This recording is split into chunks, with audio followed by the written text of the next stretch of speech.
Hello, everyone, and welcome to this year's Jack-O-Ween Horrorcast. This year, I actually brought a couple friends of mine who've helped me on a couple of videos in the past. Please welcome Asa Gohan. Hello. And I also brought along Bouncer Mario. Hey everyone, how you doing? So, if you missed last year, we're pretty much going to do the same thing we did this year, but it's just pretty much just us talking about horror. So, let's start off with the very first question. What is your favorite horror monster or slasher killer? For me, I really like Pinhead from Hellraiser.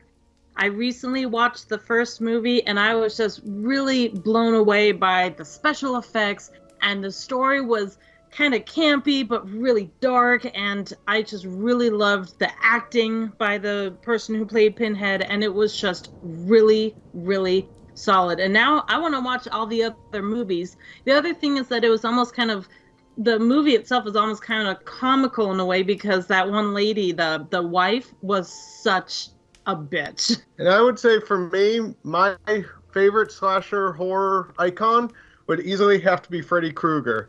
I love the psychology behind the movies. I love just the humor of the character itself, the incorporation of horror and with a little bit of humor to it. I don't know, so many of his movies have just stood out to me.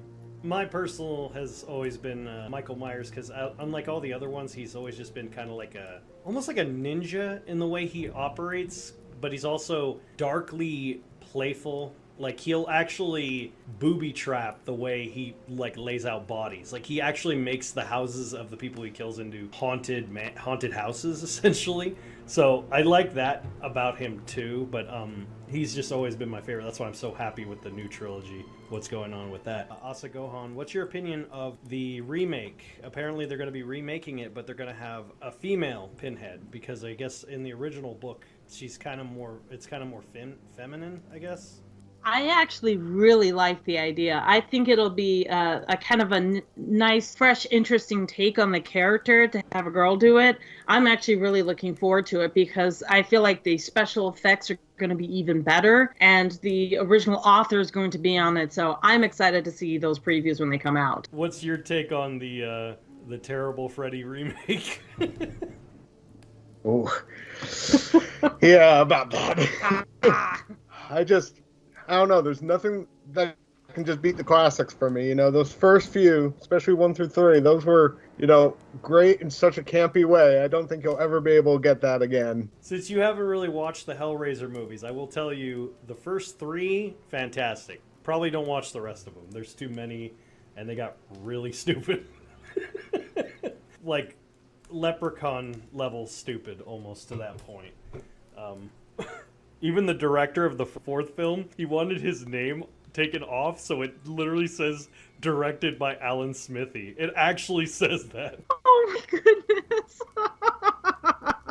I didn't know that. For no reason. Like, there's a scene where it's trying to look intimidating in the 4th film, where they're stalking this girl to a church, right? And everything looks okay, but then you see one of the Cenobites, and it's literally just a dude with CDs in his face. And that's it.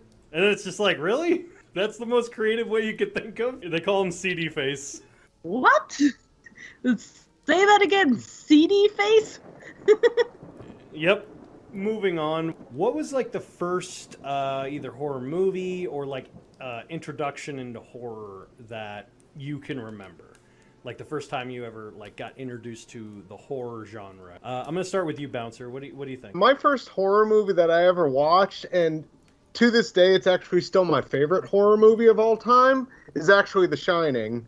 I've always been a fan of psychological horror over, just body counts and gore, but something about The Shining, it has always just stood a place to me, and it's always been so creepy. And then we actually just recently, about a year ago, watched the sequel, Dr. Sleep, and I would say it was still a fun adventure, but that first movie, man, it's just amazing. The first horror movie I remember was one of the not the first Friday the 13th, but one of the later ones. I can't remember which one.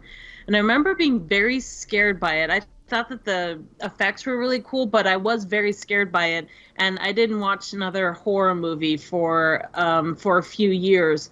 I did finally watch The Exorcist in high school, and that was terrifying. I slept with the light on for a week, and it was very scary. I kept seeing Reagan in my room, and I was like, oh, lights on. I'm not sleeping like that. I can't. I do now like the Friday the 13th movies. I think Kane Hodder does an amazing job, and I think that they're their own special art form in that way. Yeah, there's kind of like a simple appeal to slasher films. It seems simpler than it actually is to make a slasher film, because it can be done so wrong so easily.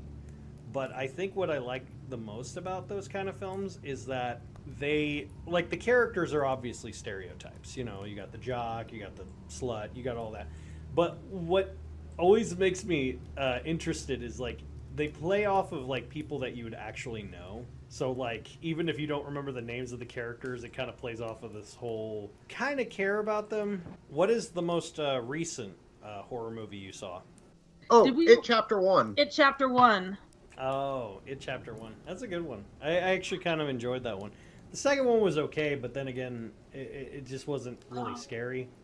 Oh, see, we haven't seen the second one yet. We just saw the first one, but we really liked the first one because it was just spooky enough, but it was definitely more, like, a little bit more, like, surreal. And the other thing that I adored about it was these kid actors were top notch. Like, this is what all kid actors should aspire to. They were professionals. They did amazing. They got really into their characters. They're kid actors I like, because I mean, I love Finn Wolfhard. He's amazing in Stranger Things, and he really knocked it out of the park. I mean, Georgie did amazing too. Skarsgård was very scary too. There's nothing quite like the original, but he took his own little take on it. And there was also some parts that were unintentionally funny, and I kind of like that too. I like to kind of enjoy my movie. Like, laughing at a horror movie is also good too. Yeah. I also love that they blended a good amount of special effects CGI, but it wasn't like over the top CGI. Like, I think my favorite scene was the bathroom scene. Beverly, yeah, with the drain scene. Like that, that creeped me out so much. What is one of the most overrated horror films in your opinion? Like a movie that you saw that was, everyone's like, oh, it's terrifying, and you saw it, and it's like, it's alright. It's not really super scary, but it's just kind of there. Ooh, that is a tough one. Overrated. Okay, I'll go first with this because I have an opinion about this first. Not saying they're bad movies or anything, I just think there are too many of them. The Saw franchise. Thank you. You know, if you want to build a franchise, you know, more power to you. But I think if you have a new movie released every year or every other year, whatever the frequency of those was, I feel you lose your effect. So you gotta have some time to, like, you know, soak it in and, like, you know, let it really affect you before just the next one comes out. So to me, there were just too many of them. Figured it out. Paranormal Activity. It's just jump scares, man. It's just jump scares. You gotta have some plot, something, some meat to the bones, and it's just jump scare. That's all it is. It's all jump scares and CGI. That's pretty much it. I have a strong stance against the torture porn genre, and it's not that I don't like it. The problem I have with it is the same problem I feel about the Saw franchise. It's that you have, like, the act itself of, like, torture or terrible stuff happening to someone, but it's always people you don't care about. Like, you have no investment in them. Like, that's the one thing that slasher films do right, is it makes you establish the characters first and you actually care about them, then you have them killed. Like, that's why it makes it so tragic. But then, like, I even said this to people, does anyone honestly remember, like, any of the characters that get killed in Saw aside from, like, the main characters? Like, if they're reoccurring cast members? Like, no one remembers, like, the girl from, like, part 6 or whatever. Like, no one cares. Like, you could literally just call her, oh, it's Yellow Shirt Girl. It just got so stupid. And it became more about the kills than actually the story. And then, I don't know, it bugs me when you do horror like that. Like, it can be done right.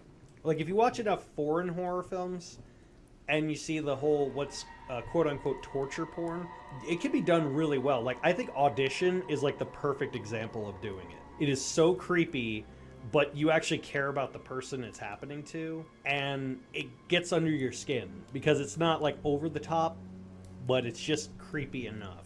But yeah, that's my whole stance on the torture porn thing. But as far as what was the one you were talking about? You were saying Gohan, which was the one you thought was overrated? Paranormal Activity. When I saw that in theaters, I was laughing so hard. When I was in the theater when it first premiere, when it was there, and I'm like, I heard all the hype around it, and I watched it, and I was laughing, not at the movie, but everyone's reaction, because it was so, like, it made me laugh so hard, because I was literally like, this is the first time they've seen a moving picture, you see. Like, that's what it felt like. Like, they thought, like, the stupidest thing, they're like, someone answering the door, I'm like, and then when you see, like, the first movie, when you see the footprints of the demon, or whatever, it had the 3 toes, so then I'm like, so they're being haunted by a Ninja Turtle? Is that what I'm supposed to believe? And then, like, it makes no sense, also, because the plot, I actually have seen the other paranormal movies, and it makes no sense, because it's like, oh, well, she sold her soul, but it wasn't her, it was her grandma, but her grandma was a witch, but she's not a witch, and she's a demon, and it's got so stupid. And then the one part that made me, of all of the Paranormal Activity movies, the only character in the entire franchise that was actually smart was the older Hispanic maid, because she did a chanting ritual and did, like, I forgot what they're called. Like, like the paper where you wrap it and you set it on fire, but it makes like a smoke. It's like an incense kind of thing. I've never heard of that. That's kind of crazy. It's like a weird kind of thing. It's like to purify spirits or whatever. And she's like holding the baby and she does it. And then she's trying to warn the people. And then she just leaves. And I'm like, she is the smartest person in this franchise. Because she's just like, you know what? I tried saving these gringos. And they don't want to listen. I'm out. And I'm like, thank you. Finally someone does something like that in a horror film. I'm like, you finally just leave. Because I'm always like, oh no. Yeah, my boy. That's what she said. Yeah, my boy. I'm already headed out. I always laugh at that stuff because I'm always like, how much creepy stuff has to happen in like haunted house movies before someone's like, maybe we should leave? And like, I laugh because I always have this visual of like the whole reason they won't leave is because the movers will cost too much. Like, that's the whole reason. It's like, but then we have to get people to help us move, and that's such a hassle. It's just a couple of pints of blood coming out of the wall. We're fine. We could just get some buckets. I just want to see that movie. I want to see like the most rational people moving into a haunted house. I don't know if you ever do either of you like ever watch like ghost hunting shows or seen like those kind of shows or whatever with the ghost hunting? Yeah, there have been a few we've watched. Some of them are very, very entertaining. Pretty much the only one that we watched that my husband's referring to is BuzzFeed Unsolved, when they have a whole series. Yes, I love BuzzFeed Unsolved. Oh my gosh, it cracks us up so much. I mean, it is so funny, and it really explains it in a really good light, and you feel like you can trust what they get put on the screen and all of that this is what they've actually seen and all that, and it's an interesting look into history sometimes. So we love that show. I love the dynamic of Shane the super skeptic. And he's so damn funny because I literally would do that if I was in like a paranormal thing. Because like that's what really irritates me about ghost hunters is like they try to call forth the spirits to talk to them, right? And then when apparently any sort of like thing that they can't explain goes on, they get terrified and run away. I'm like, wait a minute, you got what you wanted and you run away? Like, isn't that like knocking on a door and then someone opens the door and you're terrified and run away? Like, that's the whole reason you knocked on the door. Like, It's so stupid. It always bugged me. They're like, hello, is anyone here? And you hear, and they're like, oh, run away. I'm like, you just asked if anyone was here. You asked for it. You have a very, very good point. I always laugh about that. I'm like, wait a minute. You're trying to summon the spirits to talk to you, and then when they answer, you're terrified that they answered. I'm like, that's the stupidest thing to me, because like that's what I loved about Shane is just he's like, I want a response. He's like, just do something. Like, prove to me you're here. I'm cool with it, whatever. And like, Ryan is like such a coward, but I love it because he's like the super skeptic. But my favorite episode was one of my favorite episodes was Mothman, because I always love the whole legend of Mothman, because it's just such a stupid concept. Because it's like, so you actually think a giant, and the description doesn't make sense because it looks more like a wasp, and then like it looks like a wasp, but then it's got fur, but then it's got red eyes, but then it's got a squeaky voice, but then it's like 12 feet tall. And it's like everyone played Mad Libs trying to come up with the design, and then the town is like so terrified of it, and yet they do a Mothman festival and do cookies and pizza and all. I'm like, wait a minute. What? But then I realized, oh, it's such a small town. There's literally nothing else in that town that's worthy of their town. So I'm like, okay, that makes sense. So I like to think that whole story of Mothman is just the town collectively like, okay, we need tourists. Let's come up with this really interesting idea of a creepy creature in the woods. Like, if I did that, if I owned a town, I would do the exact same thing. Just come up with the stupidest idea for like a creature. And it's like, oh, well, he's 12 feet tall, and his head looks like B. Arthur, and his left arm looks like a churro, and his right arm looks like a turkey leg, and he comes out and he says, I'm gonna get you. And people will be like, what? And then be like, well, it's too crazy. You can't make that up. And I'm like, well, someone did. That is an awesome idea, and I totally think that you should do that, because that was hysterical. Do either of you have any kind of creepy things that have ever happened to you that are like stories you'd like to tell, or like just whatever you want to talk about? Whatever creepy stories or movies or whatever you want to talk about. So something kind of creepy has happened to me. It was kind of felt like it was out of Final Destination. When I was in high school, I was in track and field, and I was asked to help out with the track and field finals for the state of Nevada. So I was helping out with the shot put station, and I was started helping out the women, and they would throw their shot put, and I would go grab it and go hand it back to them, so that way they didn't have to go retrieve the heavy shot put. So they kept doing that, and I was getting a good exercise in. But then I went over to the males, and their shot put balls are huge. Like, they are massive, and they're super, super heavy. So they start doing their thing, and I'm doing the same thing, but I'm getting a little bit more winded. And one of the guys started the shot put, and I wasn't far back enough. So I remember standing on the grass and looking up and seeing the shot put coming right for my head. And I kept trying to back up. And of course, I didn't realize I was utilizing the Prometheus school of running away from things. And I just kept going back in a straight line. And it started coming towards me closer. And I tripped and fell. When I fell, the shot put landed on the grass next to me, and I was totally fine. So I stopped helping out the shot put people and realized that I had a brush with death. If it had been a little bit more over, I would have gotten hit by a large shot put. Yeah, that's pretty creepy. I do have one. I know a lot of people claim this has happened to them, and a lot of people think that people who talk about this are crazy, and I don't want to come off that way. I'm just telling you as it is what happened to me.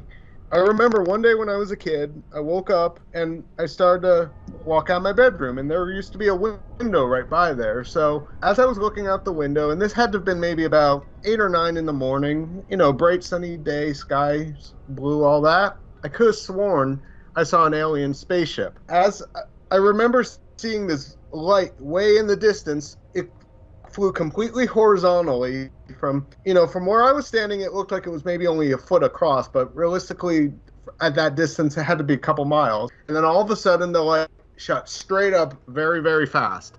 And to this day, part of me is like, maybe my eyes were just playing tricks on me because I was awake early, but, I don't know what I really saw. I got two creepy stories. Both of them happened around the same place. The first one is a little more mild. I worked at a gas station for about almost 2 years. I was working the back room, and the person who was supposed to be working there went on break, so they locked up the place. I'm in the cooler, and I am stocking the beer bottles. So I'm stocking the beer bottles by myself in the cooler. All of a sudden, I start hearing a weird noise. And it sounded like tapping, but not like tapping like someone like tapping on glass. It sounded more like someone was tapping on my shoulder. Like I turned to the side, there was nothing. And then I turned to my other side, and there was nothing. And all of a sudden, I start hearing a weird voice in my ear, and it sounded like it was saying, Carl? But it was like, Carl, like that. And I was like, oh, I thought maybe like, maybe my breath caught the, you try to justify stuff like that. And then all of a sudden, so I'm holding two 64-ounce, believe it was malt liquor bottles. And these are thick bottles. All of a sudden, I'm holding them like parallel to me. Like they're above me. There's nothing around. I'm literally picking them up from the case, holding them. Both of them shatter in my hands. And beer's all over me. And I'm just standing there like, what the hell just happened? Like, what just happened? Like, there was nothing around me to touch it. Like, I wasn't near the gate. I wasn't near where we restocked the bottles, and I wasn't near the shelf. I was literally in the pathway where there was nothing around me. So that freaked me out. And then later the next day, I talked to my boss about it. I told her, this whole thing happened. I thought maybe, the carbonation, maybe it exploded, I said, but I don't know. I heard this kind of whispering. And she goes, did it say the name Carl? And I said, yeah, why? And she said, because a guy actually died on this property named Carl. Apparently he was running away from some gangbangers, and they shot him in the stomach, and he died right in the storage area. Oh my God. Yeah. So I was like, what the hell? You didn't tell me any of this before? And she goes, well, you never asked. I'm like, fair point. So that was the first one. That was actually the mild story. I worked at a separate gas station. So like the first location I worked was kind of out in the middle of nowhere. The second one was a little more kind of in the ghetto-y kind of area. Occasionally you get the homeless people, or you get the, the kind of druggies, and you try to be nice to them, but as long as they don't bug you, you're fine. So I had to work the graveyard shifts a lot. So I always got stuck in the graveyard shifts, and this guy comes up, and he's really weirding me out, because this guy comes up, he's scraggly looking. I can't tell if he's homeless, but I could definitely tell he's on something. And he's like almost mumbling to himself. I could barely understand him. And he says, hey man, I haven't had any food in 2 days. And I'm like, oh, I'm sorry. I could see if I have any like leftover, donuts or something, but I don't think I do. He's like, oh, okay. Would you mind? And I'm like, yeah, sure. So I look to see if I have any donuts.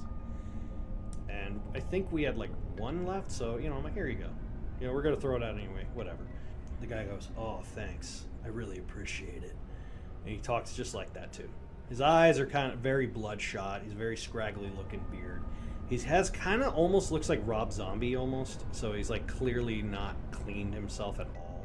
And he literally goes, just for you, I want you to look across the street, and I'm going to do a trick for you since you fed me. And I'm like, okay. Like I was just like, okay, as long as he's out of the property, I don't care. He goes across the street, and he stands at there's this bus stop across the street, and this is, mind you, this must be at like 3 a.m, so there's like no one there, no cars, no nothing. And he whips out a knife, and then he proceeds to carve a triangle sized shape into his cheek,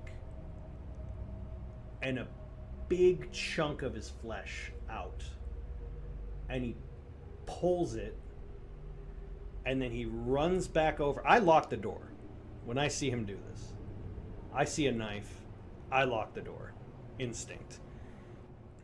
So he cuts a triangle shaped scar across his cheek, pulls out a chunk of his cheek muscle, and he runs like almost like a zombie style, like Day of the Dead style zombie, runs towards the door. And I'm thinking, oh shit, he's gonna bash into the root here and try to kill me. And he throws the chunk he cut out at the window, and he yells, "Ta-da!" And then he ran away. And I never saw him again, and that freaked me the hell out. And I was like, what just happened? And I showed it to my boss, and she said, I've never seen something like that. That is horrifying.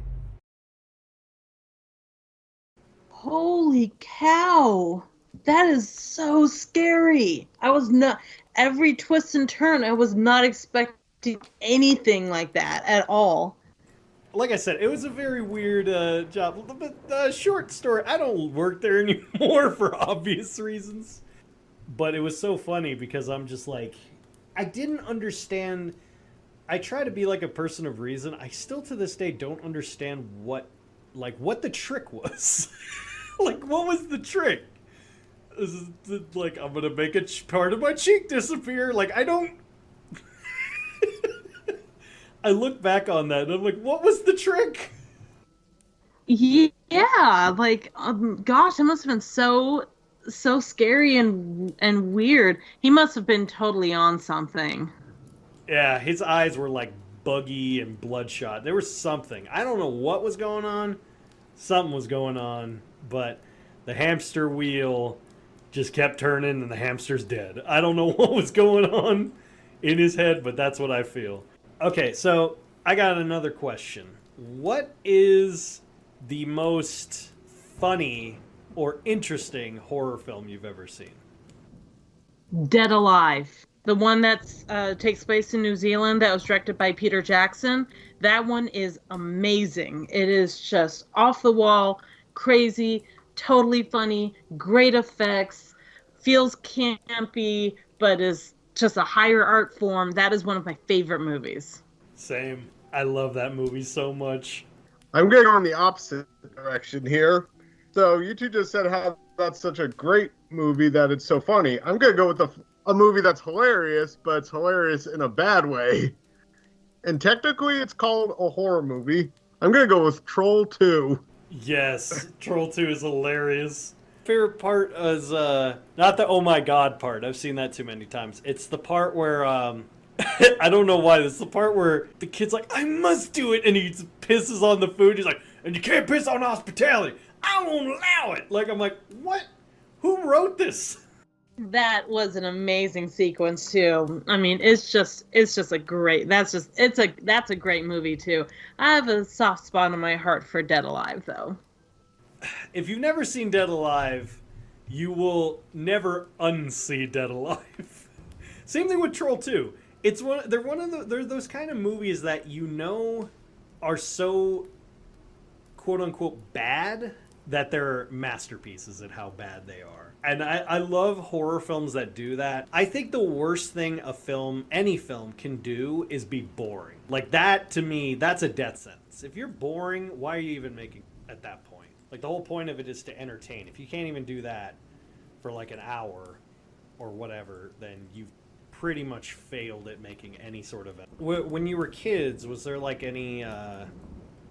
did you read like Goosebumps or watch Are You Afraid of the Dark or any of that stuff? Like, was there a specific episode or show or thing that you remember as a kid that you were like, oh, it kind of creeped you out when you were a kid or what?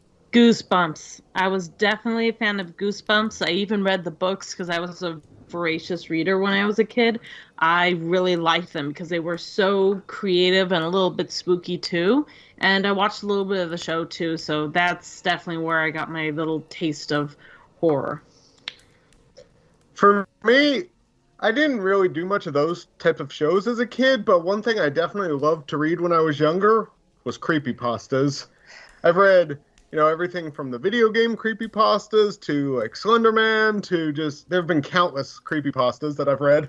Was there a specific Goosebump book or creepypasta that you liked more than others? Like ones that you would be like, oh, I recommend this one to your friends? For me, the Goosebumps book that took place in the Tower of London, that's all I remember about it. But it was this like story about these two kids that go in the Tower of London on a tour and things get creepy.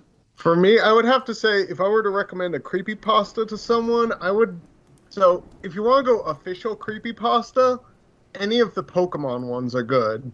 My favorite one is the one where they talk about what happens to Pokemon after they die. Are you talking about Lavender Town? Is that the one you're talking about with like Lavender Town, or is it a different one? It is Lavender Town. I just temporarily forgot the name. No, it's cool. Because I didn't know because I know there's another one. I couldn't remember. I think there was like an actual bootleg game. Or a game I found online that actually modded it so like the Pokemon actually die, like they actually do die, and then like after, like, if you try to summon them or like throw a Pokeball, they just come out as skeletons and they can't do anything.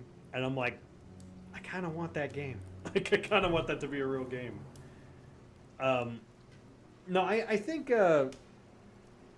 See, that's the thing. I'm like, I used to watch like Are You Afraid of the Dark and Goosebumps, but I was never really particularly scared of the Goosebumps or Are You Afraid of the Dark show. I think the only thing that scared me about Are You Afraid of the Dark was the intro with the weird puppet. Yeah, I think there was like 2 or 3 Goosebump books that actually scared me. I love The Haunted Mask. I think that one's awesome, and the episode is really good too. But I think my favorite one, because I'm like, how did this, like, this is really dark. I think it's actually the darkest they ever got in the Goosebumps canon, and it's called Welcome to Camp Jelly Jam. And like the cover alone is like terrifying. Like, it's just this camp counselor is looking at you, he's like all smiling, but like that kind of creepy, you can't control it kind of smile. And it freaked me out when I read it, because I was like, what the hell is up with this camp? Because it was basically like, spoiler, by the way, it was basically like these kids get stuck at a summer camp because I guess their family's car breaks down, and then like they go to this summer camp, and it turns out like everyone's forced to smile, and then all the kids in the camp start slowly going missing, and it turns out they're like a weird cult that's like sacrificing to this weird creature. And I'm like, what the hell? It's like, I read it as an adult, I'm like, what the hell? It's like turned into like an H.P. Lovecraft story. What's going on here? I remember there was one Goosebump. It was Don't Eat Worms. And the book itself didn't scare me, but the very end of the book is way creepier than the episode. Because the very end of the episode, it was like, what was it? Like he was being attacked by a giant worm. But in the book, the book ends with like him getting attacked by a gigantic butterfly, and it like starts sucking out his like essence, I guess. And I'm like, what the hell? Like, that sort of stuff freaked me out as a kid. Like, just those weird, like, came out of nowhere endings. I love those kind of stories, but I think I also like creepy. So recently there's been this kind of huge, apparently, TikTok thing. I'm not trying to keep up with the kids or whatever, but it did kind of bring up a question I did kind of have, because it starts to kind of, people start having these weird things. What is a conspiracy theory that you think is possible, but like you don't necessarily believe in it, but you're like, oh, that's kind of interesting? I think I have one. I believe that like I think it's plausible that the CIA could have been involved with the whole JFK assassination by even like a little bit. I can kind of see where that connection could be made. So that's the one I kind of think, oh, I got a point. I would say, I don't know if I would really qualify this as conspiracy theories, but when it comes to talking about unsolved mysteries, I always love to look at the different possibilities and like see where exactly people are going, because especially like my personal favorite unsolved mystery of all time is still Jack the Ripper. And so like, I was watching something the other day where it was talking about how people are still coming up with theories on who it could have been, and I've always found those type things very interesting. Yeah, I also love like the whole serial killer profiling kind of thing because it always makes you. I mean, I always like to think there's like a great documentary on HBO Max, what it's called, but basically this woman does a whole. She's a psychologist and she does like a whole psychological breakdown of how similar serial killers think, and it's basically her conclusion is basically that everyone has the capability of doing murder, but it's more of like the inhibition to prevent yourself kind of thing.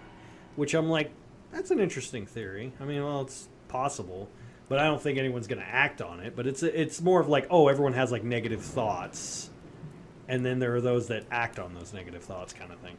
But my thing is, so I was originally planning on doing a crossover episode with another YouTuber about this. We were going to talk about conspiracy theories. I believe you're both familiar with the 27 Club, correct? Yes. Okay. So my theory is, not all, mind you, not all of them, but certain members of the 27 Club were killed as government mandate. Like they were governmentally or secret organizationally forced to kill because specific people were influencing youth and therefore were influencing the United States economy and the statuses of government and things like that. So like good example would be like Jim Morrison or Janis Joplin or Jimi Hendrix. Another one is definitely, in my mind, is Kurt Cobain. Because what makes them all similar and what makes them all parallel is all of them died at 27. All of them were beyond anyone's comprehension of how popular they were. And yet, all of them died in mysterious ways without a definitive autopsy, and they were found alone. Like, if it was a couple of them, sure, but for that many to go alone?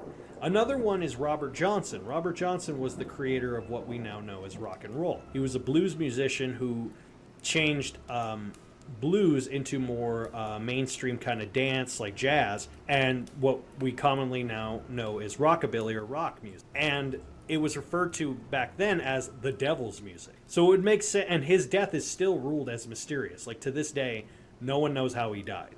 I could see like a secret organization or whatever trying to kill him because he's like influencing or corrupting the youth.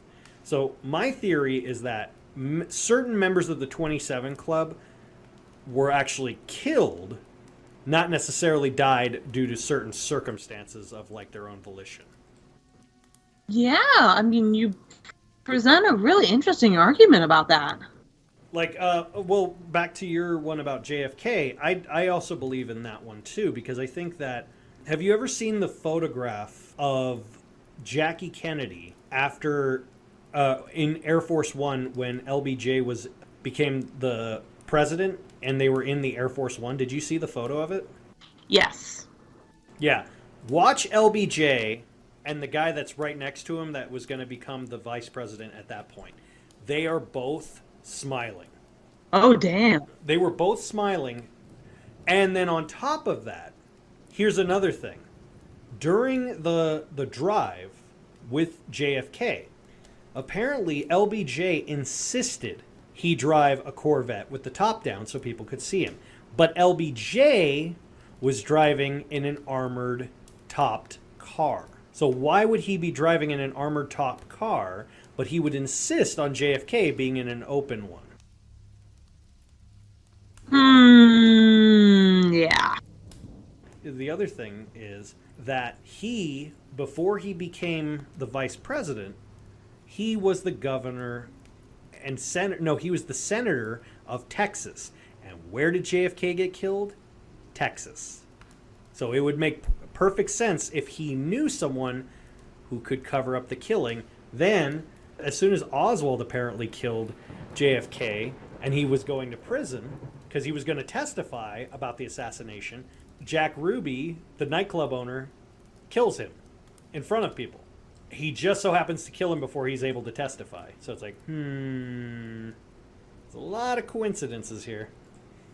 There's more fish in here than an entire pier going on. I like practical conspiracy theories, but then there's those ones that are so stupid. Like, what was one of them? Like the hollow earth theory. There's like this actual, there's this TikTok channel I follow on YouTube. And some of them are, the conspiracies are really interesting, but a lot of them are just like, wow, these kids are stupid.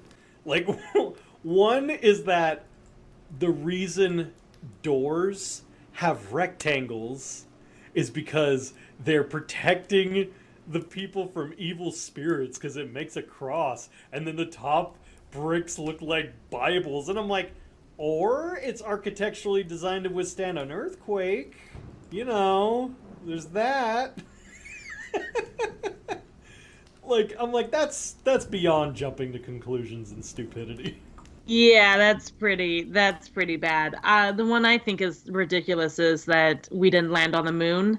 That's obvious. We did. Yeah, we obviously did. And then they go, well, look at the moon shoes. Ooh, they're flat, and the moon shoes aren't. I'm like, you realize that the actual astronaut suit that's in the Smithsonian actually doesn't have the boot coverings. Because what people don't understand is they actually had boot coverings for the astronauts' outfits that did have thick ridges, which is what made the footprint, because they had to wear those to weight them down, because the moon has such light gravity.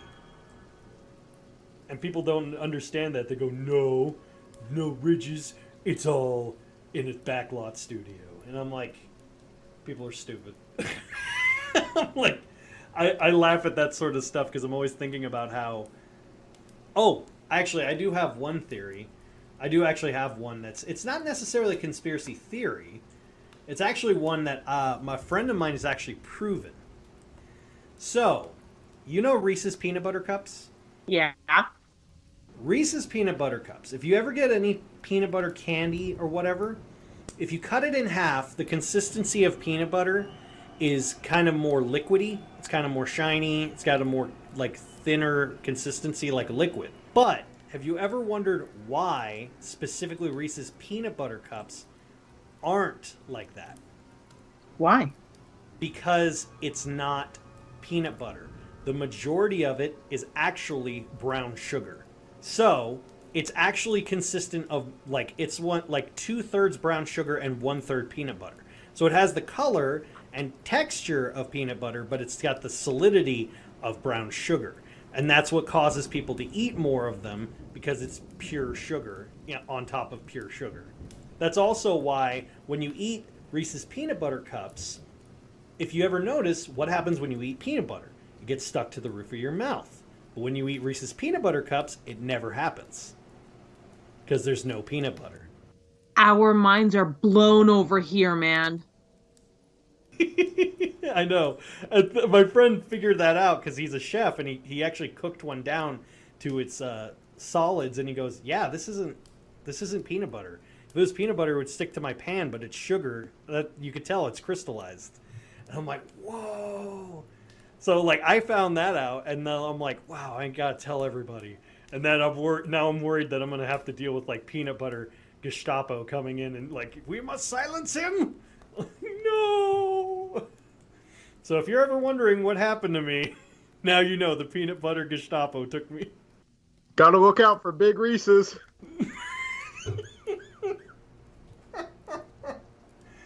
Oh man. Okay, I think we'll have one more quick little horror thing. So, if there was a horror film, say you had a friend that you would like, not a super well-known horror film, but what is like an underrated, really good horror film or show or whatever that you would recommend to a friend? Not The Walking Dead. Mm-hmm. That got old after a few seasons. I'm gonna go with something I mentioned earlier. Dead Alive. You really gotta sit down and really enjoy the camp. I think everybody needs to watch that movie. I would say for me, I'm just going to go out and say a huge genre. I'm going to say Asian horror. Everyone knows, like, there are so many good horror foreign movies. Like, everyone knows Italians are known for their horror movies, and, like, everyone knows The Ring is based on the Japanese movie Ringu. But, like, you mentioned one earlier, it was called Audition. That movie completely just blew our mind. So, just Asian horror in general, I think, needs to receive a bigger audience. I actually have top 10 foreign horror film list, and it was so hard for me not to just put Asian horror because it's so good, and I'm like, no, pull back. I'm gonna probably do a separate just Asian horror list, but yeah, I mean, there's so many good ones. I mean, just Takeshi Miike alone, the guy who made Audition, him alone could fill an entire horror film list. But I think, you know what? It's actually a movie that's on my foreign horror films list, but it's not on the top. But it's a good horror film, and it's called The Loved Ones. It's actually on Amazon Prime, and it's an Australian horror film, and it technically falls under torture porn. I mean, well, it is kind of, but it's done in a way that's not like, it's not done in a way that's like boring. It keeps you on your toes, and it doesn't overstay its welcome. So I'm not going to really say much more about that, but yeah, it makes you actually kind of sympathize with the killer a little bit. Just a little bit. Not much, but just a little bit. So I think with that, we're going to call it a night. So is there anything else you guys want to say before we go? Thank you for having us. Always a pleasure to be on your channel. All right, and with that, hope you have a very spooky season.